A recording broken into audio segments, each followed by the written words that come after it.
ਵਾਹਿਗੁਰੂ ਜੀ ਕਾ ਖਾਲਸਾ ਵਾਹਿਗੁਰੂ ਜੀ ਕੀ ਫਤਿਹ। ਸਾਧ ਸੰਗਤ ਜੀ, ਕਬੀਰ ਸਾਹਿਬ ਜੀ ਦਾ ਇੱਕ ਸੇਵਕ ਸੀ, ਇੱਕ ਪਠਾਨ, ਅਤੇ ਕਬੀਰ ਸਾਹਿਬ ਨੂੰ ਬੜਾ ਪਿਆਰ ਕਰਦਾ ਸੀ। ਅਮੀਰ ਵੀ ਬਹੁਤ ਸੀ। ਇੱਕ ਦਿਨ ਕਬੀਰ ਸਾਹਿਬ ਜੀ ਕਹਿਣ ਲੱਗੇ, ਖਾਨ ਜੀ, ਇੱਥੇ ਸਾਡੇ ਗੁਰ ਭਾਈ ਰਹਿੰਦੇ ਹਨ। ਖਾਨ ਜੀ ਨੇ ਪੁੱਛਿਆ, ਕਿਹੜੇ? ਤਾਂ ਕਹਿਣ ਲੱਗੇ, ਰਵਿਦਾਸ ਜੀ।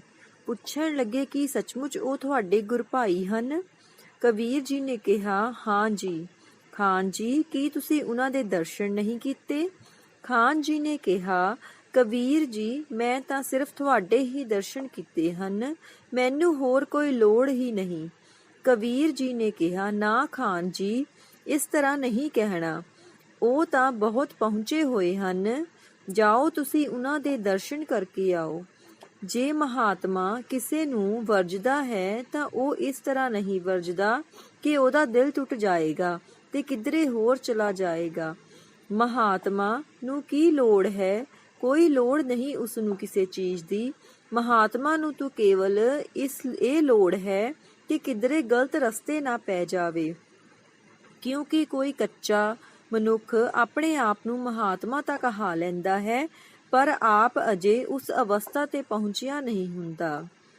ਸੋ ਆਪ ਭੁੱਲਿਆ ਹੋਇਆ ਹੈ, ਉਹ ਦੂਜਿਆਂ ਨੂੰ ਵੀ ਭੁਲਾ ਦਿੰਦਾ ਹੈ। ਉਹਨੂੰ ਰੂਹਾਨੀਅਤ ਦਾ ਪਤਾ ਨਹੀਂ ਹੈ। ਐਸੀ ਥਾਂ ਤੇ ਮਹਾਤਮਾ ਵਰਜ ਦਿੰਦੇ ਹਨ, ਬਈ ਉੱਥੇ ਨਾ ਜਾਈ, ਸਹਿਜ ਸੁਭਾਅ ਗੱਲ ਕਰ ਦਿੰਦੇ ਹਨ। ਸੋ ਕਬੀਰ ਜੀ ਕਹਿਣ ਲੱਗੇ, ਜਾਓ ਜਾ ਕੇ ਦਰਸ਼ਨ ਕਰੋ, ਪਰ ਇੱਕ ਗੱਲ ਯਾਦ ਰੱਖਣਾ ਕਿ ਸੰਤਾਂ ਕੋਲ ਖਾਲੀ ਹੱਥ ਨਹੀਂ ਜਾਈਦਾ। ਸ਼ਰਧਾ ਦਾ ਪ੍ਰਤੀਕ ਹੁੰਦਾ ਹੈ ਜੇ ਕੋਈ ਲੈ ਕੇ ਜਾਂਦਾ ਹੈ। ਉਹਨਾਂ ਨੂੰ ਕਿਸੇ ਚੀਜ਼ ਦੀ ਲੋੜ ਨਹੀਂ ਹੁੰਦੀ। ਪ੍ਰੇਮੀ ਕੇਵਲ ਸ਼ਰਧਾ ਪ੍ਰਗਟਾਉਣ ਵਾਸਤੇ ਕੋਈ ਪ੍ਰਸ਼ਾਦ ਲੈ ਜਾਂਦੇ ਨੇ, ਕੋਈ ਵਸਤਰ ਲੈ ਜਾਂਦੇ ਨੇ, ਕੋਈ ਫਲ ਲੈ ਜਾਂਦੇ ਨੇ, ਉੱਥੇ ਮਾਇਆ ਵੀ ਭੇਟਾ ਕਰ ਦਿੰਦੇ ਨੇ।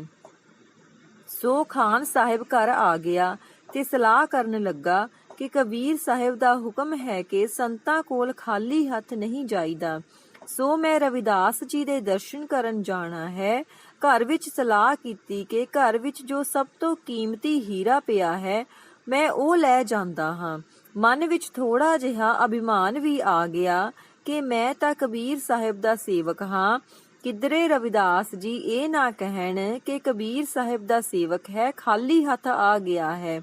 ਪਰ ਜਿਹੜੀ ਚੀਜ਼ ਮੈਂ ਚੜਾ ਦੇਣੀ ਹੈ, ਉਹ ਸ਼ਾਇਦ ਹੀ ਕਿਸੇ ਹੋਰ ਨੇ ਭੇਟਾ ਕੀਤੀ ਹੋਵੇ। ਐਸਾ ਅਭਿਮਾਨ ਮਨ ਵਿੱਚ ਆ ਗਿਆ। ਜਦੋਂ ਇਹ ਖਾਨ ਰਵਿਦਾਸ ਜੀ ਕੋਲ ਗਿਆ ਤਾਂ ਉਹ ਜੋੜਾ ਗੰਢ ਰਹੇ ਸਨ। ਇਸਨੇ ਜਾ ਕੇ ਨਮਸਕਾਰ ਕੀਤੀ ਤੇ ਦੱਸਣ ਲੱਗਾ ਕਿ ਮੈਨੂੰ ਕਬੀਰ ਜੀ ਨੇ ਭੇਜਿਆ ਹੈ, ਕਿਹਾ ਸੀ ਤੁਸੀਂ ਉਹਨਾਂ ਦੇ ਗੁਰ ਭਾਈ ਹੋ ਤੇ ਮੈਂ ਜਾ ਕੇ ਤੁਹਾਡੇ ਦਰਸ਼ਨ ਜ਼ਰੂਰ ਕਰਾਂ। ਆਪ ਜੀ ਦੀ ਭੇਟਾ ਵਾਸਤੇ ਮੈਂ ਇੱਕ ਹੀਰਾ ਲੈ ਕੇ ਆਇਆ ਹਾਂ। ਇਹ ਬੜਾ ਕੀਮਤੀ ਹੈ, ਸਾਡੇ ਪਰਿਵਾਰ ਵਿੱਚ ਕਈ ਪੁਸ਼ਤਾਂ ਤੋਂ ਸਾਂਭਿਆ ਹੋਇਆ ਹੈ। ਹੁਣ ਮੈਂ ਆਪ ਜੀ ਨੂੰ ਭੇਟਾ ਕਰ ਰਿਹਾ ਹਾਂ। ਖਾਨ ਇਹ ਹੀਰਾ ਰਵਿਦਾਸ ਜੀ ਦੇ ਹੱਥ ਵਿੱਚ ਹੀ ਫੜਾਉਣਾ ਚਾਹੁੰਦਾ ਸੀ।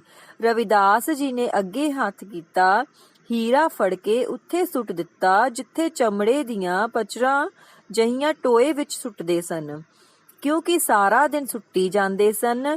ਦੂਜੇ ਦਿਨ ਜਦੋਂ ਟੋਇਆ ਭਰ ਜਾਂਦਾ ਸੀ, ਸਾਰੀਆਂ ਚਮੜੇ ਦੀਆਂ ਪਚਰਾਂ ਚੁੱਕ ਕੇ ਬਾਹਰ ਸੁੱਟ ਦਿੰਦੇ ਸੀ, ਜਿੱਥੇ ਕੂੜਾ ਵਗੈਰਾ ਸੁੱਟਿਆ ਜਾਂਦਾ ਸੀ। ਖਾਨ ਕਹਿਣ ਲੱਗਿਆ, ਮਹਾਰਾਜ, ਉੱਥੇ ਨਾ ਸੁੱਟੋ, ਇਹ ਕੋਈ ਕੱਚ ਦਾ ਟੁਕੜਾ ਨਹੀਂ, ਇਹ ਤਾਂ ਕਈ ਹਜ਼ਾਰਾਂ ਰੁਪਏ ਦਾ ਹੈ।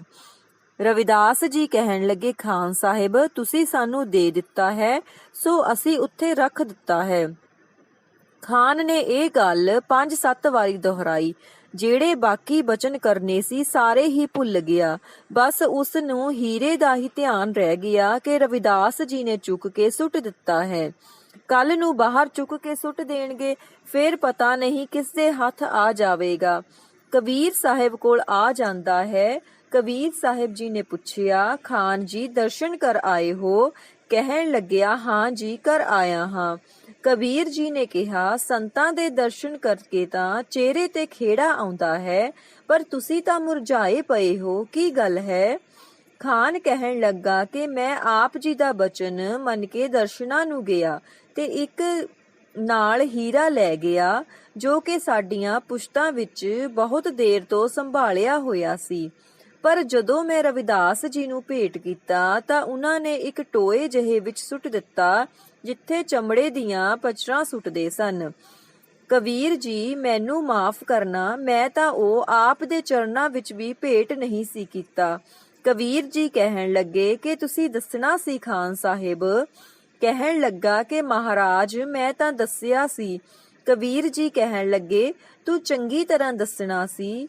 ਉਹ ਕਹਿਣ ਲੱਗਾ, ਮਹਾਰਾਜ, ਬਹੁਤ ਦੱਸਿਆ ਸੀ। ਇਹ ਹੀਰਾ ਤਾਂ ਸਾਡੇ ਖਾਨਦਾਨ ਵਿੱਚ ਬਹੁਤ ਦੇਰ ਤੋਂ ਸੰਭਾਲਿਆ ਹੋਇਆ ਹੈ, ਪਰ ਰਵਿਦਾਸ ਜੀ ਨੇ ਤਾਂ ਫੇਰ ਵੀ ਸੁੱਟ ਦਿੱਤਾ। ਕਬੀਰ ਜੀ ਕਹਿਣ ਲੱਗੇ, ਭਾਈ, ਫੇਰ ਤੁਸੀਂ ਹੀਰਾ ਦੇ ਹੀ ਦਿੱਤਾ ਹੈ, ਕੋਈ ਗੱਲ ਨਹੀਂ ਹੈ, ਉਹਨਾਂ ਦੀ ਭੇਟਾ ਕਰ ਦਿੱਤਾ ਹੈ। ਖਾਨ ਨੇ ਕਿਹਾ, ਮਹਾਰਾਜ, ਰਵਿਦਾਸ ਜੀ ਨੇ ਤਾਂ ਪਚਰਾਂ ਦੇ ਨਾਲ ਹੀ ਬਾਹਰ ਸੁੱਟ ਦੇਣਾ ਹੈ, ਸੋ ਉਹ ਹੀਰਾ ਕਿਸੇ ਲੇਖੇ ਵਿੱਚ ਲੱਗਾ ਨਾ। ਕਬੀਰ ਸਾਹਿਬ ਨੇ ਖਾਨ ਨੂੰ ਸਮਝਾਇਆ ਕਿ ਜਦੋਂ ਸੰਤਾਂ ਨੂੰ ਕੋਈ ਚੀਜ਼ ਦਈਏ, ਫਿਰ ਉਹ ਭਾਵੇਂ ਕੁਝ ਕਰਨ, ਭਾਵੇਂ ਭਗਾ ਕੇ ਮਾਰ ਦੇਣ, ਤੇਰਾ ਤਾਂ ਲੇਖੇ ਵਿੱਚ ਲੱਗ ਗਿਆ ਹੈ। ਨਹੀਂ ਮਹਾਰਾਜ, ਉਹ ਤਾਂ ਕਿਸੇ ਦੇ ਹੱਥ ਨਹੀਂ ਆਉਣਾ ਚਾਹੀਦਾ। ਕਬੀਰ ਸਾਹਿਬ ਕਹਿਣ ਲੱਗੇ ਕਿ ਚਲੋ ਆਪਾਂ ਦੋਨੋਂ ਰਵਿਦਾਸ ਜੀ ਕੋਲ ਚਲਦੇ ਹਾਂ। ਜਦੋਂ ਰਵਿਦਾਸ ਜੀ ਨੇ ਦੋਨਾਂ ਨੂੰ ਆਉਂਦਿਆਂ ਦੇਖਿਆ ਤਾਂ ਇੱਕਦਮ ਉੱਠ ਕੇ ਖੜੋ ਗਏ। ਅੱਗੇ ਵੱਧ ਕੇ ਕਬੀਰ ਸਾਹਿਬ ਨੂੰ ਨਮਸਕਾਰ ਕਰਨੀ ਚਾਹੁੰਦੇ ਹਨ, ਪਰ ਕਬੀਰ ਸਾਹਿਬ ਕਹਿਣ ਲੱਗੇ, ਪਹਿਲੋਂ ਅਸੀਂ ਨਮਸਕਾਰ ਕਰਨੀ ਹੈ। ਅਖੀਰ ਦੋਨਾਂ ਨੇ ਇੱਕ ਦੂਜੇ ਨੂੰ ਬੁੱਕਲ ਵਿੱਚ ਲੈ ਲਿਆ। ਰਵਿਦਾਸ ਜੀ ਦੇ ਹੇਠਾਂ ਜਿਹੜਾ ਬੋਰੀ ਦਾ ਟੁਕੜਾ ਵਿਛਿਆ ਹੋਇਆ ਸੀ, ਲਿਆ ਕੇ ਕਬੀਰ ਜੀ ਦੇ ਬੈਠਣ ਵਾਸਤੇ ਵਿਛਾ ਦਿੱਤਾ। ਉਹਦੇ ਤੇ ਕਬੀਰ ਜੀ ਨੂੰ ਬਿਠਾ ਦਿੱਤਾ, ਕਿਉਂਕਿ ਉਹਨਾਂ ਕੋਲ ਤਾਂ ਫਟੀ ਹੋਈ ਦਰੀ ਹੀ ਉਹੀ ਆਸਣ ਸੀ, ਕੋਈ ਵੱਡਾ ਆਸਣ ਹੈ ਨਹੀਂ ਸੀ। ਆਪ ਹੇਠਾਂ ਫਰਸ਼ ਤੇ ਬੈਠ ਗਏ, ਆਦਰ ਸਤਿਕਾਰ ਕੀਤਾ ਤੇ ਪੁੱਛਿਆ ਕਿ ਆਪ ਜੀ ਦਾ ਆਉਣਾ ਕਿਵੇਂ ਹੋਇਆ। ਕਬੀਰ ਜੀ ਨੇ ਪੁੱਛਿਆ ਕਿ ਖਾਨ ਜੀ ਤੁਹਾਡੇ ਕੋਲ ਆਏ ਸਨ। ਤਾਂ ਰਵਿਦਾਸ ਜੀ ਕਹਿਣ ਲੱਗੇ ਕਿ ਹਾਂ ਜੀ, ਆਏ ਸਨ। ਖਾਨ ਜੀ ਨੇ ਤੁਹਾਨੂੰ ਕੋਈ ਬਹੁਤ ਕੀਮਤੀ ਹੀਰਾ ਭੇਟ ਕੀਤਾ ਹੈ। ਰਵਿਦਾਸ ਜੀ ਨੇ ਕਿਹਾ ਕਿ ਹਾਂ ਜੀ, ਦੱਸਿਆ ਸੀ। ਕਬੀਰ ਜੀ ਨੇ ਪੁੱਛਿਆ ਕਿ ਕੀ ਤੁਸੀਂ ਫੇਰ ਸਾਂਭ ਕੇ ਰੱਖ ਦਿੱਤਾ ਹੈ। ਰਵਿਦਾਸ ਜੀ ਮੁਸਕਰਾ ਪਏ, ਕਹਿਣ ਲੱਗੇ, ਮਹਾਰਾਜ, ਉੱਥੇ ਪਚਰਾਂ ਵਿੱਚ ਪਿਆ ਹੈ। ਕਬੀਰ ਜੀ ਨੇ ਕਿਹਾ, ਜੇ ਤੁਹਾਡੇ ਉਹ ਹੀਰਾ ਕਿਸੇ ਕੰਮ ਨਹੀਂ ਤਾਂ ਖਾਨ ਸਾਹਿਬ ਨੂੰ ਵਾਪਸ ਦੇ ਦਿਓ। ਕਬੀਰ ਜੀ ਨੇ ਕਿਹਾ, ਹਾਂ, ਵਾਪਸ ਲੈ ਲਵੋ।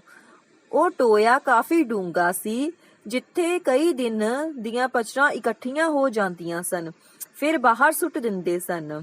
ਕਬੀਰ ਸਾਹਿਬ ਨੇ ਕਿਹਾ, ਖਾਨ ਜੀ, ਜਾਓ, ਤੁਸੀਂ ਟੋਏ ਵਿੱਚੋਂ ਆਪਣਾ ਹੀਰਾ ਕੱਢ ਲਵੋ। ਜਦੋਂ ਖਾਨ ਨੇ ਟੋਏ ਵਿੱਚ ਹੱਥ ਪਾਇਆ ਤਾਂ ਕੀ ਦੇਖਦਾ ਹੈ, ਉੱਪਰ ਤਾਂ ਚਮੜੇ ਦੀਆਂ ਪਚਰਾਂ, ਹੇਠਾਂ ਹੀਰੇ ਹੀ ਹੀਰੇ ਭਰੇ ਪਏ ਹਨ। ਕਹਿਣ ਲੱਗੇ, ਖਾਨ ਜੀ, ਆਪਣਾ ਹੀਰਾ ਕੱਢ ਲਓ, ਚੰਗੀ ਤਰ੍ਹਾਂ ਦੇ ਨਾਲ ਇੱਕ ਬੁੱਕ ਭਰ ਕੇ ਕੱਢ ਲਓ, ਡਰੋ ਨਾ। ਜਦੋਂ ਮੁੱਠ ਬਾਹਰ ਕੱਢੀ ਤਾਂ ਰਵਿਦਾਸ ਜੀ ਨੇ ਕਿਹਾ, ਆਪਣਾ ਜਿਹੜਾ ਤੁਹਾਡਾ ਹੀਰਾ ਹੈ, ਪਛਾਣ ਲਵੋ। ਹੁਣ ਖਾਨ ਚੁੱਪ ਕਰ ਗਿਆ। ਕਹਿਣ ਲੱਗਾ, ਮਹਾਰਾਜ, ਮੇਰੇ ਤੋਂ ਬਹੁਤ ਭਾਰੀ ਗਲਤੀ ਹੋ ਗਈ, ਭੁੱਲ ਹੋ ਗਈ। ਮੈਂ ਤਾਂ ਇਹ ਸਮਝਦਾ ਸੀ ਕਿ ਰਵਿਦਾਸ ਜੀ ਨੂੰ ਮੇਰੇ ਹੀਰੇ ਦੀ ਕਦਰ ਨਹੀਂ ਹੈ। ਇੱਥੇ ਤਾਂ ਸਾਰੇ ਹੀਰੇ ਹੀ ਹੀਰੇ ਪਏ ਹਨ, ਚਮੜਾ ਤਾਂ ਹੈ ਹੀ ਨਹੀਂ ਹੈ। ਸਾਰੇ ਹੀਰੇ ਹੀ ਬਣਾ ਦਿੱਤੇ ਸਨ। ਸੋ ਸਾਧ ਸੰਗਤ ਜੀ, ਜੋ ਪਰਮੇਸ਼ਰ ਦਾ ਨਾਮ ਹੈ, ਉਹੀ ਅਮੋਲਕ ਹੀਰਾ ਹੈ। ਉਸ ਨੂੰ ਛੱਡ ਕੇ ਅਸੀਂ ਇਹ ਕੱਚ ਦੇ ਟੁਕੜਿਆਂ ਵੱਲ ਆਸ ਨਾ ਕਰੀਏ। ਸੋ ਰਵਿਦਾਸ ਜੀ ਖਾਨ ਸਾਹਿਬ ਨੂੰ ਕਹਿਣ ਲੱਗੇ, ਹਰ ਸੋ ਹੀਰਾ ਛਾੜ ਕੇ ਕਰੇ ਆਨ ਕੀ ਆਸ, ਤੇ ਨਰ ਦੋਜਕ ਜਾਹੇਗੇ ਸਤ ਭਾਖੇ ਰਵਿਦਾਸ। ਵਾਹਿਗੁਰੂ ਜੀ ਕਾ ਖਾਲਸਾ।